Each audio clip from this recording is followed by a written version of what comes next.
beda. Nah, sedangkan untuk teori nature-nya sendiri, yaitu pembedaan laki-laki dan perempuan adalah kodrat, sehingga harus diterima. Nah, sedangkan ada satu lagi teori ya, teori equilibrium, di mana konsep laki-laki dan perempuan tuh lebih menjaga keharmonisan, nggak boleh nih pendidikannya setinggi-tinggi mungkin. Betul. Yang boleh itu adalah laki-laki.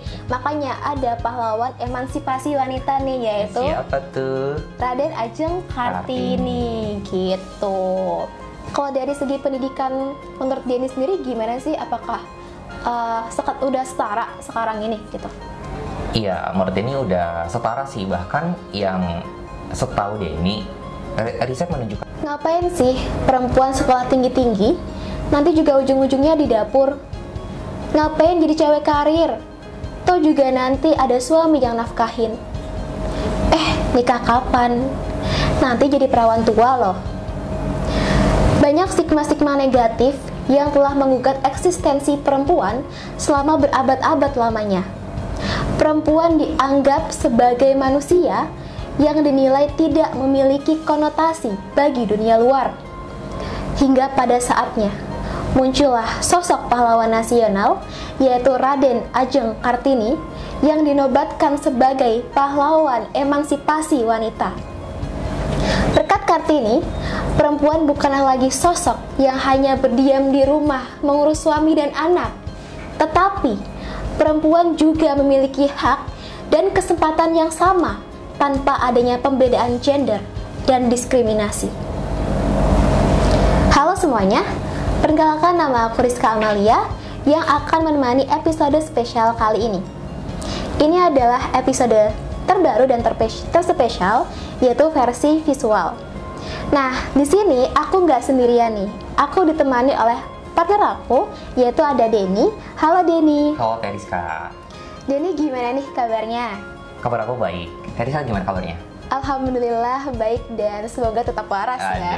Aduh, by the way tadi perawalnya keren banget. Udah sama wanita, pinter, cantik. Siapa lagi coba yang gak pengen nikah sama Teriska? Aku sih. Oke, by the way kita udah matching banget nggak sih OOTD? Oh, tentu banget. Aku pakai kebaya, kamu pakai Batik. Kita siap kondangan. Kondangan kemana nih? Info Indung di bawah sini. Oke, kira-kira Denny tahu nggak sih kita bakalan bahas apa? Yang pastinya kita akan membahas tentang perempuan, yaitu kesetaraan gender. Oke, kita bakalan membahas masalah isu perempuan dan kesetaraan gender. Nah, ngomongin masalah kesetaraan gender, kira-kira apa sih yang ada di pikiran Denny sendiri?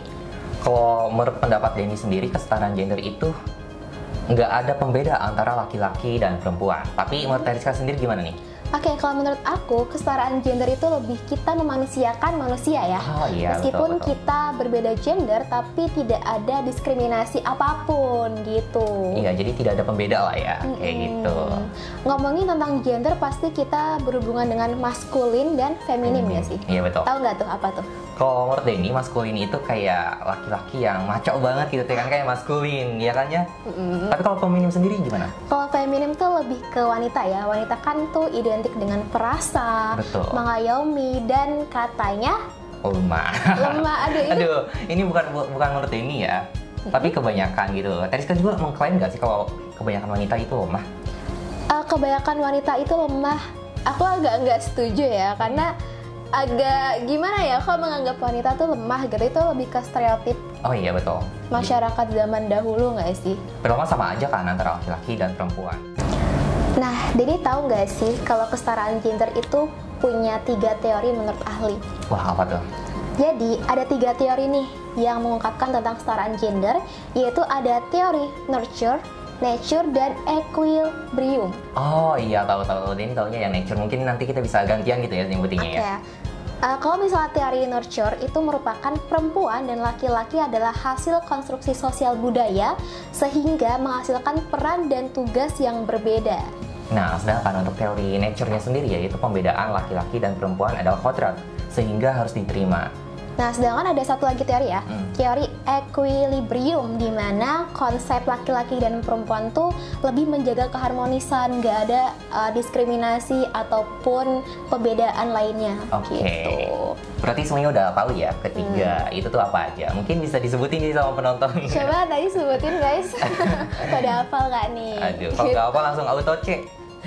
Terus membahas masalah kesetaraan gender ya, itu lebih ke kayak pola pikir nggak sih? Betul. Pola pikir masyarakat kadang ada yang lebih ke ini tuh perempuan kayak gini harus seperti ini, laki-laki harus seperti ini. Jadi kayak udah ada porsinya masing-masing. Kalau kan kita tuh harus bisa mencicipi semuanya gitu. Kira-kira di lingkungan Denny sendiri ada nggak sih masyarakat yang mungkin masih banyak ya memiliki pola pikir kesetaraan gender yang lebih ke kontra gitu? Lebih kontra, oke. Ini kan laki-laki ya, berbicara mengenai laki-laki, kita tahu lah ya, laki-laki itu tidak boleh bermake up, tahu kan? Tidak boleh pakai skincare. Di luar sana masih banyak orang yang berpendapat katanya skincare itu hanya diperuntukkan untuk perempuan saja, dan make up pun hanya diperuntukkan untuk perempuan. Namun ternyata makin kesini tuh laki-laki bisa nyoba. Banyak kok laki-laki di luar sana yang berskincare, gitu, merawat diri dengan tujuan membahagiakan diri dan pengen tampil lebih oke di depan publik gitu Teh. Nah kalau dari Teh Rizkanya sendiri ada nggak sih yang kayak gitu? Kalau misal tadi Denny membahas masalah skincare versi laki-laki, betul. Di sini ada nih lebih ke olahraga ya, olahraga. Kalau misalnya di SMA tuh ada ekskul kan, iya betul ekskul. Futsal dan basket itu kan identik dengan laki-laki gitu. Nah tapi di sini tuh kita udah berpikirnya berkembang ya, bahkan ada nih futsal sama basket tuh perempuan sampai dia tuh memenangkan perlombaan. Iya sampai nasional gitu kan. Betul banget gitu. Jadi ya sekarang tuh udah berkembang lah ya pola pikirnya. Iya, namun nyatanya dengan pertandingan tadi ya tetap aja ya banyak orang yang berpendapat kalau nggak itu untuk laki-laki gitu kan. Padahal kan kita semua bisa nyoba men gitu. Dan itu pola pikir yang harus dikurangin ya. Betul, dikurangin. Karena perkembangan itu kan ada gitu kan.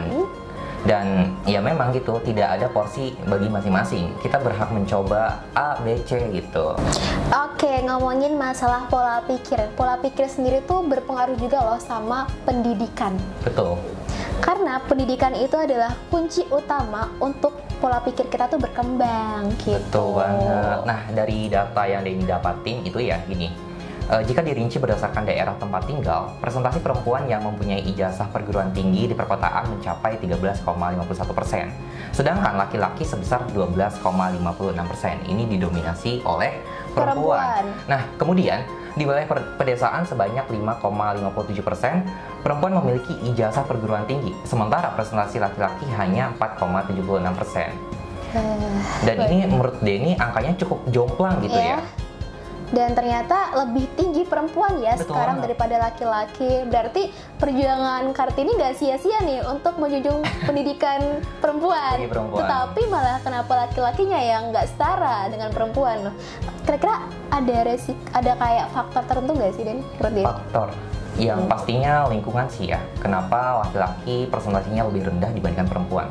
Karena faktor lingkungan itu sangat berpengaruh banget terhadap diri kita gitu. Contohnya kayak di lingkungan Denny kebanyakan teman-temannya hanya sampai ijazah SMA atau SMP kayak gitu. Nah hal ini menjadi dasar kita tuh terbawa arus gitu loh Teh.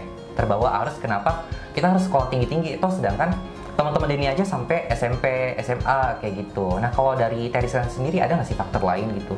Faktor lain selain lingkungan, finansial juga. Finansial mendukung ya. Kalau misalnya orang tuanya nggak mendukung buat pendidikan, ya mau nggak mau mereka merelakan gitu kan untuk ya mungkin kayak menjadi pekerja lepas nggak sih? Iya, kan biasanya kan kalau dari aku juga notabene dari anak desa ya. Itu tuh banyak orang yang lulusan mungkin SMA atau SMK merantau ke kota. Ya karena ya mereka tuh lebih mengutamakan, mungkin Denny berpikir nggak sih ini aku laki-laki pengen kerja aja lah cari duit. Pernah berpikir kayak gitu nggak? Pernah, semua orang itu pernah berpikir kayak gitu karena kita terbebani oleh pendidikan juga kan. Kadang PR banyak, terus selain itu kadang finansial juga yang menjadi pengaruh besar kayak gitu, yang mengharuskan kita kadang berpikir untuk lebih baik kerja aja deh, nggak mau sekolah lagi gitu. Iya benar banget, apalagi kan kalau mau masuk kuliah gitu kan masih labil-labilnya nih mau kerja atau kuliah ya, nanti kuliah UKT-nya tinggi lagi gitu. Pokoknya banyak banget pemikiran-pemikiran yang kayak gitu. Tapi sejujurnya emang iya sih, hal yang terberat di salah satu di hidup Denny itu adalah memilih antara kerja atau lanjut pendidikan. Karena yang pertama umur masih labil, terus mimpi masih kemana-mana gitu kan. Sedangkan di lingkungan Denny lebih banyak orang yang kerja gitu. Jadi hal ini menjadi dilema besar di dalam hidup Denny kayak gitu. Iya sih benar banget kalau ngomongin masalah pendidikan gitu kan. Apalagi kalau di desa tuh malahan banyak yang memilih langsung menikah. Oh ya? Di desa Denny atau lingkungan Denny kayak gitu nggak sih? Ada nggak kayak notabene begitu? Banyak. Bahkan teman-teman Denny aja ada yang udah menikah, ada yang udah punya anak, bahkan ada yang udah bercerai lagi gitu. Jadi ini cerita dikit ya, Denny kan punya temen Denny. Jadi temen Denny itu dia perempuan hidup di salah satu pedesaan ya. Dibilang desa juga enggak, tapi lingkungannya menurut Denny masih butuh perkembangan lebih jauh lagi. Gini, temen Denny perempuan, teman-temannya tuh udah pada nikah, terus dia disuruh nikah sama ibunya. Bayangin teh, ya udah kamu nikah aja sama seperti teman-teman yang lainnya gitu. Padahal umurnya itu masih cukup muda, yaitu berapa ya? Umur SMP, ya SMP Wow. mau ke SMA gitu. Wah itu iya sih, karena terkadang pengaruh juga ya lingkungan dari orang tua terdekat kita sendiri yang mendukung adanya pernikahan dini. Pernikahan dini. Apa nih? Tapi memang faktor lingkungan itu salah satu faktor terbesar setelah finansial gitu. Iya, Bahkan bener banget. kalau menurut ini lebih tinggi faktor lingkungan, abis itu baru finansial. Kayak gitu. Karena lingkungan sendiri tuh emang berpengaruh besar banget sih. Nah, tahu nggak sih Denny, ternyata ada usia ideal menikah loh. Iya? Ya di sini menurut BKKBN itu adalah Badan Kependudukan dan Keluargaan Berencana Nasional. Dia itu menyarankan bahwa ideal menikah untuk laki-laki itu adalah umur 25 tahun. Sedangkan untuk idealnya perempuan adalah 21 tahun. Iya, kalau kita lihat dari peraturan yang pertama gitu ya, itu masih dibilang baru selesai pendidikan SMA langsung bisa diperbolehkan untuk menikah. Tapi kalau kita gali lebih dalam lagi, menurut Denny ya, itu masih kurang ideal. Karena kita baru selesai, baru dewasa gitu, baru tumbuh, tiba-tiba udah diperbolehkan untuk menikah, udah legal gitu kan. Itu kan mentalnya masih belum terbentuk gitu. Bener banget. Tapi Denny setuju dengan adanya peraturan yang terbaru, yaitu umur berapa? 25 tahun untuk laki-laki dan perempuan tuh 21 tahun. Nah, itu udah cukup, bisa mentalnya udah cukup gitu ya. Bahkan di undang-undang sebelumnya ya, itu untuk pernikahan ya, minimal perempuan tuh 16 tahun loh Denny. Oh my god, ya, ini lebih belia lagi. Iya, dan untuk laki-laki tuh 19 tahun, itu kan masih umur belasan ya. Makanya undang-undangnya tuh direvisi sekarang gitu. Dan kita pun juga belum siap mental, dan apalagi kalau perempuan ya, perempuan tuh kan mengandung. Terus mereka usianya masih belasan. Itu sangat berisiko tinggi loh. Betul banget. Keselamatan dirinya dan bayinya. Karena gitu. hormon-hormonnya juga masih baru tumbuh gitu. Benar ya. banget. Masih belum ready untuk memproduksi kayak gitu. Nah, tapi dari tadi kan Denny udah cerita tentang lingkungan Denny. Kalau dari Teteh ada nggak sih lingkungan yang nikah muda gitu? Nikah muda banyak banget. Apalagi seumuran umur aku tuh masih kayak 19 tahun gitu guys. 19 apa 20? Dulu tahun ini maksudnya. Itu tuh bahkan seumur aku udah punya anak 1, anak 2. Aku tuh kayak mikir, kenapa dia nggak memanfaatkan masa-masa remaja atau muda dia gitu, kenapa harus menikah? Iya gitu betul, loh. kayak berasa umurnya tuh cuman di stuck sampai sana gitu. Bener kan. banget. Padahal kan di masa muda kita bisa melakukan apapun gitu, Betul. bisa menggali informasi-informasi lebih dalam sebelum kita masuk ke dunia pernikahan. Bener. Tapi kalau dari Teriskanya sendiri mau nikah di umur berapa nih kira-kira? Mau nikah di umur berapa? Kenapa nih? Mungkin di luar sana penonton-penonton kita pengen tahu, aduh Teriska kapan ya ready-nya gitu. Kalau aku sih nggak mau buru-buru ya buat masalah menikah, karena menikah itu adalah tanggung jawab yang sangat-sangat besar. Kalau misalnya belum siap mental dan finansial, itu wah sangat-sangat kacau sih. Aku sih lebih mengutamakan aku siap mental dan finansial dulu, baru calon. Tapi sejujurnya emang mesti kayak gitu pola pikirnya. Ketika kita mental udah cukup, kita lihat finansial kita udah cukup atau belum. Begitupun sebaliknya, ketika finansial kita udah cukup, mentalnya kita lihat dulu gitu, apakah udah ready apa belum. Bener banget. Kira-kira penonton usianya berapa nih untuk menikah? Mungkin ada patokan sendiri gitu. Iya. Nah, oke, kalau menurut Denny bakal nikah ketika udah ready sih Teh. Iya bener. Karena banyak di luar sana yang gagal menikah karena finansialnya kurang, atau enggak kurang komunikasi, atau enggak mentalnya masih belum terbentuk secara maksimal. Iya, bahkan pernikahan dini tuh banyak menyebabkan perceraian gitu. Itu kan sayang banget. Apalagi kalau misalnya dia udah nikah dini terus udah punya anak, kan kasihan juga anaknya gitu. Betul banget. Sekarang banyak kasusnya kayak gitu. Teman-teman ini juga ada yang kayak gitu Teh. Kalau kondisi lingkungan Teriska gimana? Kalau aku tuh notabene anak desa ke kota. Betul. Jadi tuh perbedaannya tuh sangat-sangat berbeda sekali ya dari segi pola pikirnya orang-orang desa dan orang-orang kota. Ternyata kalau orang-orang kota tuh lebih maju gitu pola pikirnya. Dan tapi beberapa emang anak kota ya ada sih yang lebih memilih nikah aja lah gitu. Jadi masih ada banyak sih sebenarnya untuk pernikahan dini, lulus SMA udah nikah gitu sih. Oke. Tapi tidak menutup kemungkinan juga selain banyak yang menikah, banyak juga perceraian. Ya kan? Teteh ngeliat gak sih kalau si baratnya makin kesini tuh makin banyak angka perceraian lebih tinggi. Betul, karena tadi dia belum siap mental juga, terus juga apa ya, itu kadang apa ya, penyebab pernikahan dini tuh mungkin ada agak sensitif nih, ada kayak hamil di luar nikah gitu kan? Betul, kecelakaan remaja. Iya, kecelakaan remaja gitulah pokoknya. Makanya banyak tuh pernikahan dini yang selanjutnya tuh nggak berjalan dengan mulus gitu di awalnya doang. Sedih banget ya, dia udah mengorbankan masa remajanya, terus juga nama baiknya gitu kan, kayak gitu. Bener banget. Tadi kan ngomongin masalah pernikahan, terus nanti Denny juga menjadi seorang suami, memimpin keluarga. Iya, benar-benar. Kalau kriteria Denny sendiri gimana? Denny mah gak muluk-muluk sih, yang penting oke, udah. Oke, langsung gas gitu. Kalau kriteria Denny ya itu umur udah cukup siap, mental, apalagi finansial. Menurut Denny, bagi para calon suami di luar sana, yang mesti diperhatikan itu adalah finansial. Karena finansial itu menjadi salah satu faktor terbesar Teh dalam rumah tangga. Benar banget, kalau misalnya nggak ada finansial, mau nikah tapi ngutang kan ya. Aduh.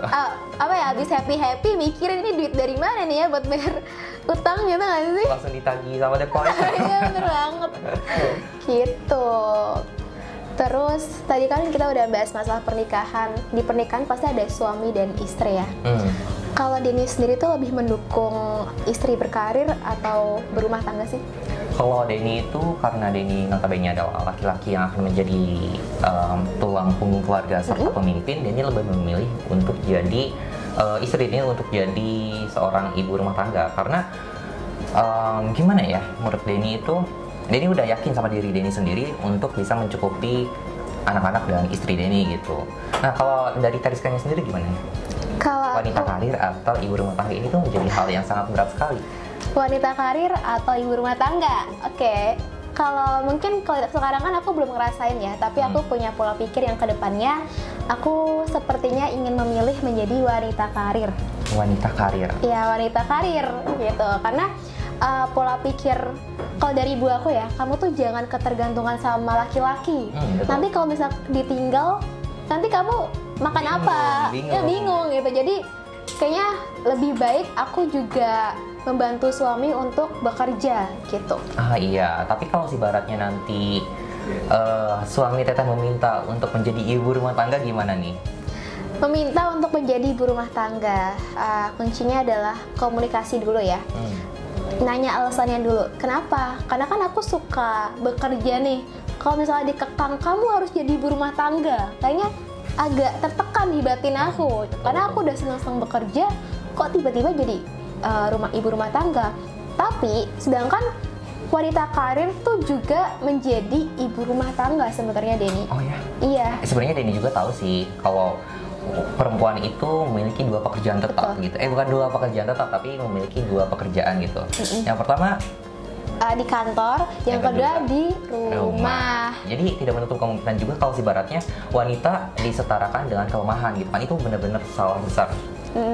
Ini yang membuat para wanita tuh kadang ngerasa stres, capek, karena double capek ya. Udah di kantor, di rumah, ngurusin pekerjaan rumah, ngurusin anak, semuanya. Suami nggak bantu, itu tambah makin tertekan gak sih? Kayaknya suami nggak bantu itu agak sensitif ya. Itu kan? kayak sindiran yang sama-sama menolak. Tapi emang kebanyakan kayak gitu nggak sih? Mungkin teman-teman juga bisa berpendapat nih, kira-kira banyak nggak sih kasus suami yang malah tuh minder buat mengerjakan pekerjaan rumah gitu? Sejujurnya, kalau dari Denny gimana? Iya, sejujurnya Denny punya cerita dulu nih. Sama seperti Teh Rizka, kalau Denny itu dari desa, tetap di desa gitu kan, ada perpindahan. Nah, dari lingkungan Denny itu gini Teh, Denny laki-laki dan Denny juga sering bantu-bantu lah, kayak bantu-bantu ngurus rumah. Cuman ya gitu Teh, kadang ada omongan yang kurang mengenakan, kayak ngapain sih laki-laki bebersih gitu kan, kayak itu kan tugas perempuan. Iya benar banget. Cuman ya faktanya tidak menutup kemungkinan juga ketika kita udah berumah tangga, pekerjaan rumah adalah pekerjaan kita semua. Betul, kan tuh basic banget ya, mau laki-laki perempuan semuanya tuh bisa. Dan tau gak sih, Dan, ada Undang-Undang Nomor 39 Pasal 49 itu tentang hak asasi manusia, di mana perempuan tuh berhak untuk memilih, dipilih, dan diangkat dalam pekerjaan, jabatan, dan profesi sesuai dengan persyaratan undang-undang. Maka dari itu tidak menutup kemungkinan wanita itu bisa berkarir, bisa menjadi seorang pemimpin juga di pekerjaan tersebut. Apalagi sekarang pemimpin itu bukan hanya perempuan doang ya, bukan hanya laki-laki doang. Sekarang juga banyak tuh pemimpin perusahaan itu didominasi oleh perempuan. Salah satunya ada apa Teh? Ada pemimpin apa nih? Pemimpin yang warna merah itu. Banteng. Iya, itu kan tidak menutup kemungkinan juga kan bahwa perempuan itu serba bisa kayak gitu. Ada aku menyebutkan nih, nanti tiba-tiba ada abang-abang tukang bakso nih. Tapi nggak apa-apa kan sih, kita masuk TV nanti, masuk podcast Deddy Kombuser nanti. Iya benar banget sih Denny. Jadi tuh nggak cuma hak laki-laki doang, tapi perempuan juga punya hak dan kesempatan gitu. Betul banget. Oke, terus tadi kan kita udah bahas wanita karir, ibu rumah tangga. Aku penasaran banget nih ya. Apa? Kan ini agak sensitif sih. Misal. Tapi semuanya sensitif. Semuanya sensitif nih. Aku nanya ke Denny, misalnya istri Denny bekerja, tapi gajinya lebih besar. Itu Denny akan insecure atau gimana sih? Iya. Kalau dari Denny sendiri, insecure pasti ada ya, karena ada perbedaan yang cukup tinggi gitu kan. Tapi dengan adanya usaha dari Denny untuk mencari gaji tersebut, mencari uang tersebut, Denny ya nggak apa-apa gitu kan. Denny juga berusaha gitu kan, bukan hanya istri Denny doang. Betul. Kayak gitu, insecure pasti ada sih Teh. Kalau dari Teriska gimana nih? Kalau suatu saat ternyata gaji Teriska lebih tinggi dibandingkan suaminya? Yang penting aku mau pesan ke perempuan aja sih ya, kalau misalnya nih kalian punya gaji lebih tinggi daripada laki-laki, tolong banget jangan kalian semena-mena dengan laki tersebut atau suami kalian. Jangan merendahkan, karena itu yang bikin kadang insecure ya. Jadi kita kan berusaha bareng-bareng, apalagi berumah tangga. Jadi nggak apa-apa kalau misalnya emang suami aku nanti punya gaji yang lebih kecil gitu, karena kita sama-sama usaha, sama-sama kerja, nggak memberatkan satu sama lainnya. Iya, yang dilihat itu bukan hanya kuantitinya ya, tapi sebesar apa usaha kita untuk mencapai hal itu gitu. Betul banget.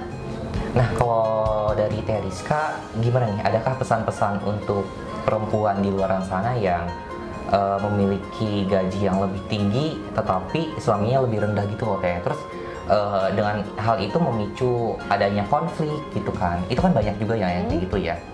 Pesan tadi aku udah agak sedikit pesan sih, intinya tuh kalian harus menghargai usaha yang suami kalian lakukan, meskipun nanti emang gajinya lebih kecil, tolong banget jangan merendahkan gitu. Maksudnya kayak, ih apaan gaji aku lebih besar daripada kamu, kayak jangan kayak gitu gitu guys. Itu banyak banget jadi banyak orang sana ya. banget Karena dia merasa lebih unggul gitu ya, apalagi di bidang keuangan itu benar-benar sensitif banget sehingga dia bisa semena-mena terhadap suaminya kayak gitu. Kayak di film-film burung elang Burung yang warna biru merah putih itu kan yang ya, ada azabnya. tapi memang bener sih pasti bakal insecure suaminya. Oke, ngomongin masalah isu perempuan dan kesetaraan gender, kayaknya ini nggak bakal ada habis-habisnya karena ini tuh menimbulkan polemik sih antara kalian tim pro dan tim kontra. Betul. Tapi dengan adanya hal tersebut, kalian tuh nggak boleh semena-mena tuh membedakan dari segi gender, jangan mendiskriminasi ya. Iya. Betul. Nah, buat aku udah senang banget diundang ke podcastnya 0SKS, apalagi berdiskusi sama Teriska yang benar-benar pola pikirnya udah maju banget, setuju banget dari Denny, thank you banget. Jadi ya, Denny banyak mengambil pelajaran dari sini.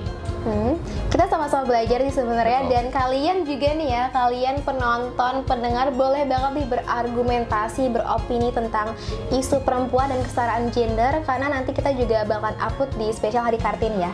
Iya, betul banget. Jangan lupa di kolom komentar ya, editor tolong ya nanti. Gitu. Dan mungkin sekian episode podcast kali ini. Jangan lupa saksikan episode-episode selanjutnya. Betul banget, pastinya episode selanjutnya tuh bakal lebih seru dibandingkan ini. Betul banget. Tapi itu menjadi ini nggak sih, menjadi tekanan bagi next podcaster? Apa itu kan? Harus lebih wah gitu. Enggak kok. Di sini kita sama-sama belajar, tidak saling menggurui gitu kan. Yang penting adalah kita berusaha dan mau mencoba sih. Gitu guys. Ya udah di akhir penghujung acara, kayak udah sejam gak sih kita? Kayaknya 3 jam. Gak kerasa ya, gak kerasa. Semakin lama durasinya semakin tinggi juga adsense-nya. Jadi adsense ya. Ya itu juga sih salahnya. Bener-bener banget sih. Ya mungkin sekian dari aku dan Denny. Jangan lupa nonton the next episode berikutnya ya. Sampai jumpa. Bye-bye.